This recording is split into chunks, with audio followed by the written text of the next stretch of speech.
So we've bounced from smartphone to PC. Now we're going to look at consoles. We're going to look at all three of the big three, Sony, Nintendo, and Microsoft. There was a lot today in terms of unfortunate news from Sony's end, some leaks from Nintendo that we should take with a grain of salt but are still interesting to talk about nonetheless, and an Xbox Developer Direct that was pretty damn good. Not gonna lie, it was pretty damn good. First things first, though, PlayStation. Sony reportedly canceled over 10 live service games in 3 years. Project H is understood to be the sixth live service title that Sony scrapped in 2024, in addition to the unprecedented failure of Concord, which was shut down within days of its August 2024 release. Sony also reportedly canceled Bungie's Destiny spin-off codenamed Payback, and an unknown fantasy game from London studio, as well as the untitled Neon Koi project. Additionally, the company is said to have shelved a new live service Twisted Metal title that was in pre-production at Firesprite in February 2024. This sucks, guys. Not only do we have several projects, these projects here, that have been canceled in the past 3 years, a lot of them were just live service games. And obviously I'm angry when games get canceled, or it just seems like, Sony hasn't been releasing a lot on the PlayStation 5. And to know that not only some games from franchises I love, like Twisted Metal and, Spider-Man, and even God, it sucks. It really does suck just to see the state of the gaming industry in terms of what these publishers are really trying to gun for, and all of its live service stuff. And not only is it all live service stuff, it just seems like live service games are so make or break that one failure like Concord can cancel 10 of these. 1, 2, 3, 4, 5, 6, 7, 8, 9, 10, 11. 11 different games that were supposedly live service that were completely canceled because they either ran out of money, ran out of time, or Concord was such a colossal failure that it just was a domino effect of cancel games even after that. And yeah, it's disappointing because Sony and PlayStation in particular was the sort of close second in terms of exclusive titles. Nintendo obviously being in first place, but you could always count on Sony to have exclusives. And this time around, the PS5 generation, there are some, but it's just so barren. And to know that, for every one Astrobot, we have over 10 live service games that they're trying to peddle to you, it's concerning and, doesn't really spell good things for not only PlayStation, but also the industry at large, when it seems like live service is just the thing that everybody's gunning for. And look, I get it. You need to have that consistent income that's bringing money in, and live service games are going to do that.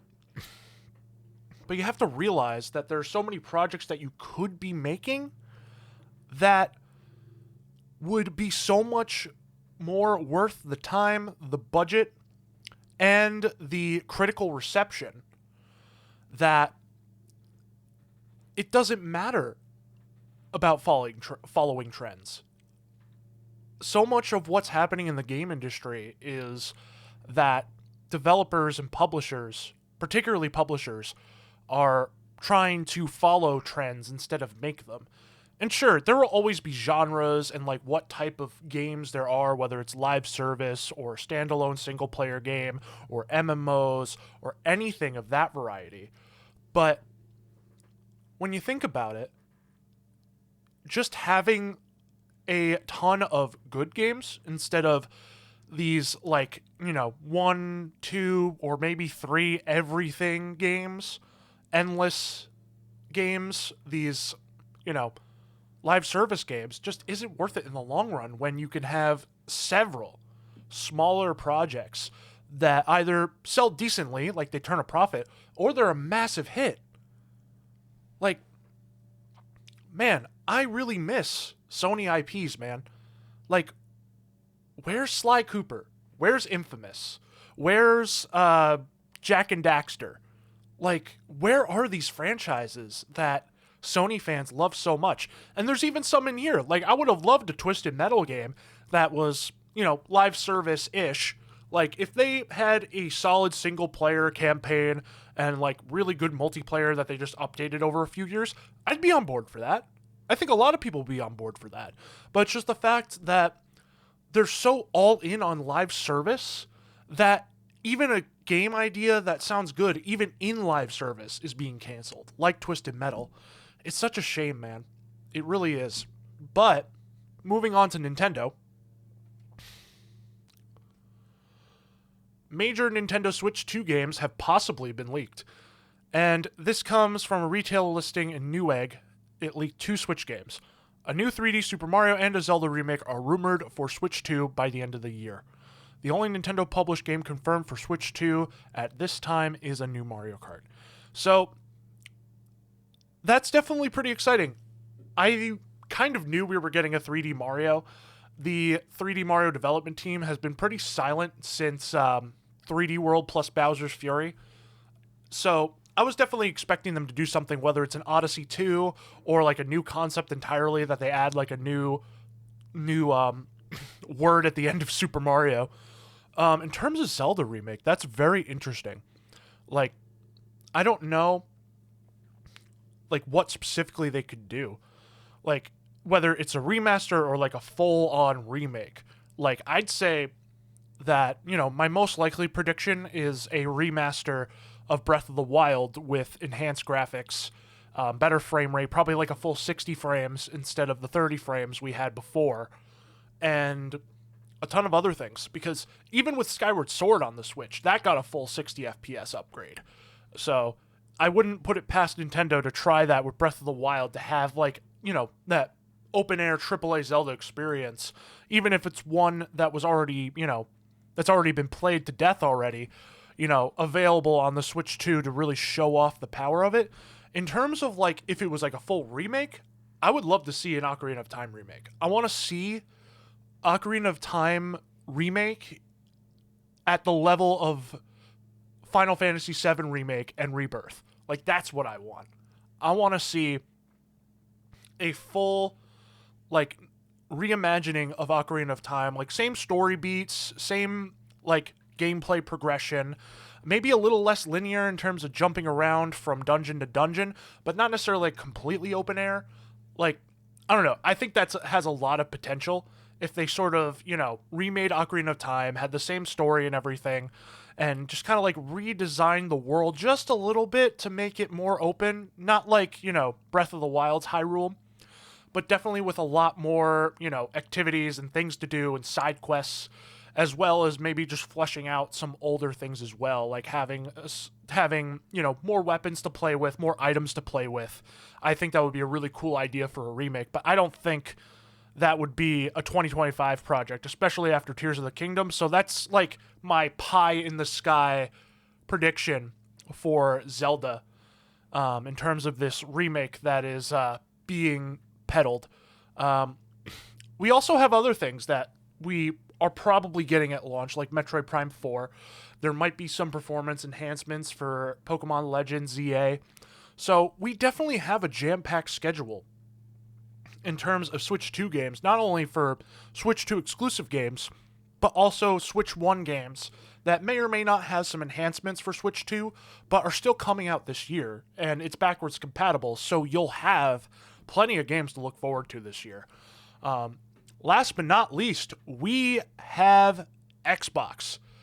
So, Xbox had their developer direct, and it was quite the experience, I think.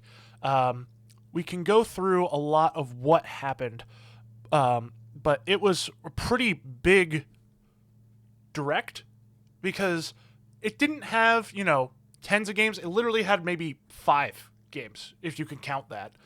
And essentially, it was essentially like a big focus on like 4 different developers focusing on their games, and it was such a cool experience. I generally like this style of, developer presentation. So like if we go into it, the first big announcement was Ninja Gaiden. Ninja Gaiden 4 is the latest installment in the 3D Ninja Gaiden games, and it looks sick. It's being co-developed by Platinum Games along with Team Ninja, so in terms of the, hack and slash pedigree that, Platinum is known for, this is going to be good. I'm genuinely looking forward to this. And it's going to be available everywhere, but it showed up in this Xbox Direct and was a very pleasant surprise overall. Also, you had the announcement and shadow drop of Ninja Gaiden 2 remade in Unreal Engine 5, which is pretty sick as well. So, yeah, I'm looking forward to this. Like, it seems like, in terms of hardware, it's kind of hard to justify buying hardware, especially when games like this are releasing everywhere, and just kind of sticking with what you have in terms of like where to play the game. But we got a lot of good games going this year, and I'm genuinely very excited. Also, we have South of Midnight, which is this new sort of like, action, like, 3D action game type of thing.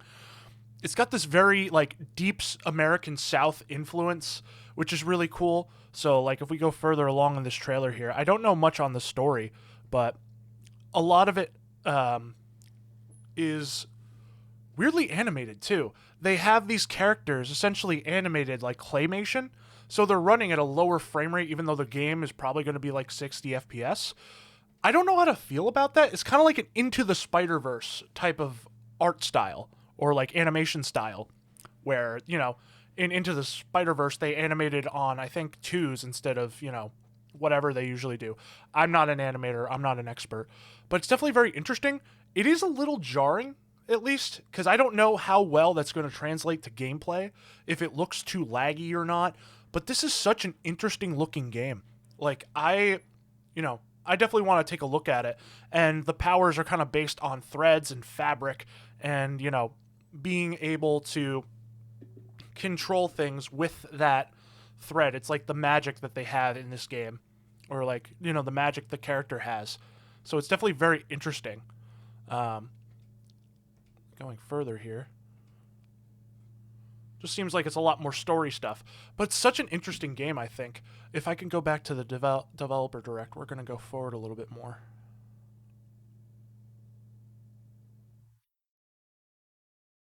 But yeah, she has like a lot of like thread and like fabric based abilities, so you can build stuff. It's like a Tears of the Kingdom almost in terms of being able to like, build things out of thread and twine. It's so interesting. And, like you'll see more and more throughout like showing off this direct that there's just such like creative, inspiring stuff happening despite, the hardware sales being underwhelming, and even with like live service games taking over like this, compared to PlayStation right now with a lot of their canceled live service. And sure, these games aren't exclusive to Xbox, but it's definitely at least relieving, and also makes me look forward to more games like this where you have such creative ideas coming out of different studios. And Compulsion Games was responsible for We Happy Few and Contrast, so they're a pretty reputable developer. And yeah, this was very, very cool to see. We also have a game from Sandfall Interactive. They're in France, which they have their own JRPG. It's so interesting that, like, JRPG, it's like Japanese RPG, like turn-based. You have like a big world map that you walk through.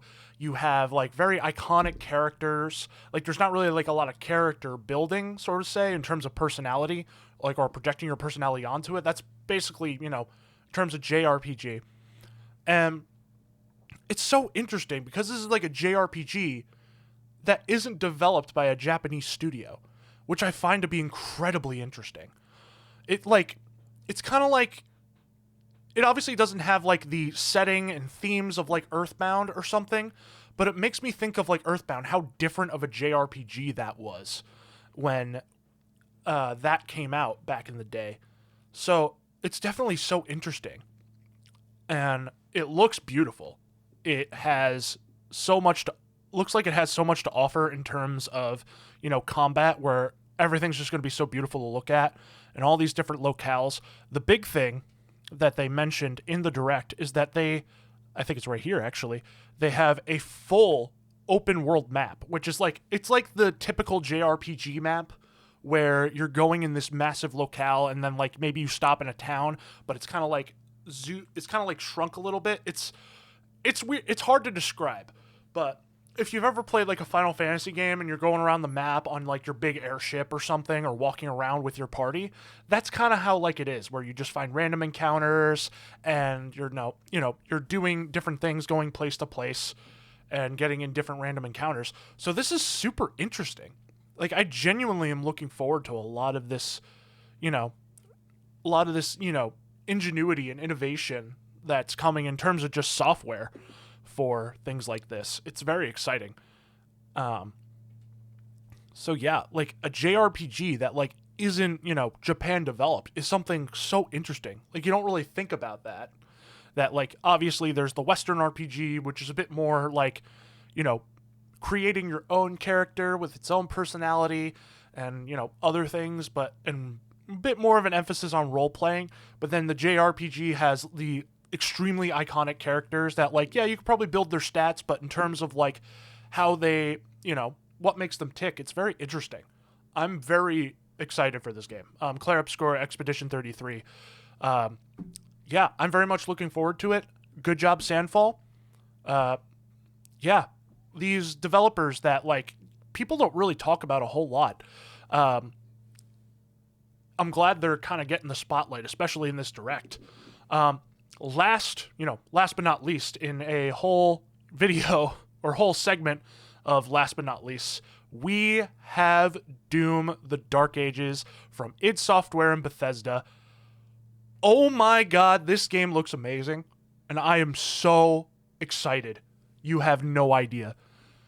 It looks awesome. And I love, like, they kind of got into it in the developer segment, where it feels like all three Doom games in the modern Doom trilogy, including this one, like, the Slayer plays differently in each one, where Doom 2016 is run and gun, Doom Eternal is jump and shoot, and this game is stand and fight, where you're not really like strafing or evading. Strafing is still valid, but you're just absolutely decimating the competition, and you're not giving any ground to these enemies. You're not letting them move around. You're just like up in their face, parrying their attacks with the shield saw and like throwing the saw at people. And just like, you have the ridiculous guns, old and new, and you have the melee weapons like the flail and a few of the other ones. It's just so cool, and I cannot wait for this game. Like, I have to see, let me take a look if it's in the, I forget when this comes out, but I definitely want to take a look. But yeah, like right here, it's like you're not strafing around the enemy, you're just bulldozing through everything. And that's kind of what I like about it, that like all three of the games, Doom 2016, Doom Eternal, and this game, kind of have like different expressions of the Slayer, which is just so cool. Like, I just think that's sick, So like, it feels like in terms of this modern trilogy, someone is going to have their favorite, whether it was the more run and gun style of Doom 2016, or the more acrobatic Doom Eternal, or the more like, being an absolute tank, an absolute beast in Doom: The Dark Ages. I think Dark Ages might be my favorite, because I like to just absolutely decimate things when I play games like this. Like, I'm not one to like dodge around. I'm all up in their face. So yeah, this is just epic. There's the flail right there. Ugh, it's so cool. Just absolute medieval mayhem, and I'm looking forward to it. In a industry that has a lot of baggage right now in terms of consoles that aren't really worth your time right now, or, a massive focus on live service games and, trying to make a quick buck or trying to have that consistent means of income, but then not making meaningful projects. We're still getting meaningful stuff. And that's what this Xbox Direct really kind of, gave me hope for. While obviously the elephant in the room is that not all of these are Xbox, none of these are Xbox exclusive. So it's definitely going to be, it's definitely going to be weird to say like, oh, get an Xbox for this, and then it's just like, but you can get it on PC or PlayStation or anything else. And it's definitely the awkward part where like you have these big directs where the big publishers showing off different developer projects, and you have like all of them going to other platforms. Like, sure, they'll probably get a sales kick off of it, which is great, but yeah, I don't know, it looks sick. I'm just genuinely excited for some of these games this year. Like, despite, having to kind of wait hand over fist in terms of the Switch 2, or for Sony to actually make games, or, Microsoft to actually take advantage of the studios they're buying out like crazy. We're finally starting to get some stuff, which is, exciting to me. Yeah, pretty much, yeah.